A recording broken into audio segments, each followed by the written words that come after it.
Selon une des règles de l'Église primitive, les évêques étaient enterrés dans les églises qu'ils avaient fait bâtir ou bénéficiaient, pour le moins, d'énormes privilèges. Si l'évêque Honorius n'a peut-être pas fait ériger l'église primitive de Saint-Faustin, on pourrait supposer qu'il ait pour le moins fait construire un monastère dont la communauté se devait d'officier dans l'église suburbaine. En effet, en dépit des nombreuses transformations et des grands changements apportés, le souvenir de l'évêque Honorius plane encore à l'intérieur de l'église de Saint-Faustin. Mais procédons dans l'ordre.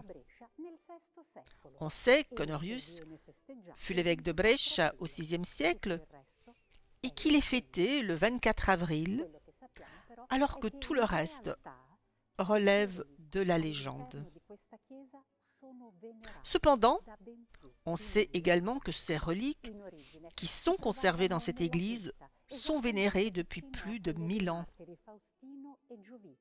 Elles furent initialement conservées dans la crypte, à côté de celles des martyrs Faustin et Jovite, avec lesquels elles occupaient le magnifique polyptyque en marbre qui se trouve aujourd'hui à Santa Giulia.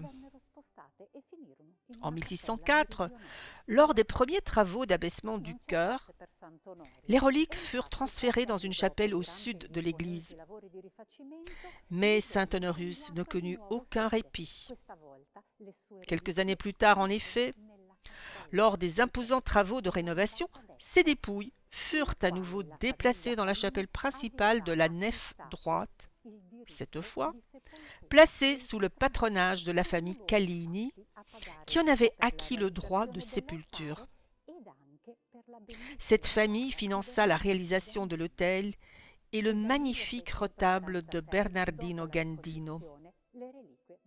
En 1646, à l'issue des travaux de rénovation, les reliques furent enfin placées sur l'autel.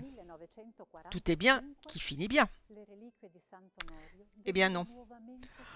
En 1945, les reliques de saint Honorius furent à nouveau déplacées parce qu'il fut précisément décidé de construire le nouveau baptistère dans la chapelle principale de la nef droite, et les reliques finirent dans la chapelle principale à gauche, dédiée aujourd'hui au crucifix. Est-ce à cause de tous ces déplacements que saint Honorius est considéré comme le saint patron des migraineux? À vrai dire, non.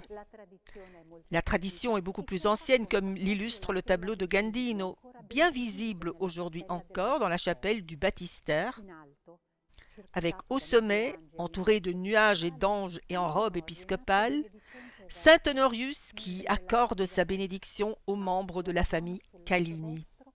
À droite, cependant, nous pouvons apercevoir un groupe de dévots, la tête bandée, qui nous rappelle précisément les capacités thaumaturgiques de l'évêque que l'on considère être le protecteur non seulement de ceux qui souffraient de migraines, mais également contre les mauvaises pensées. Aujourd'hui encore, on trouve 2 orifices sous l'autel où sont conservées ces reliques, où les fidèles peuvent, en s'agenouillant, introduire leur tête pour y trouver un certain réconfort. Peut-être pas face à la douleur, mais certainement dans l'âme.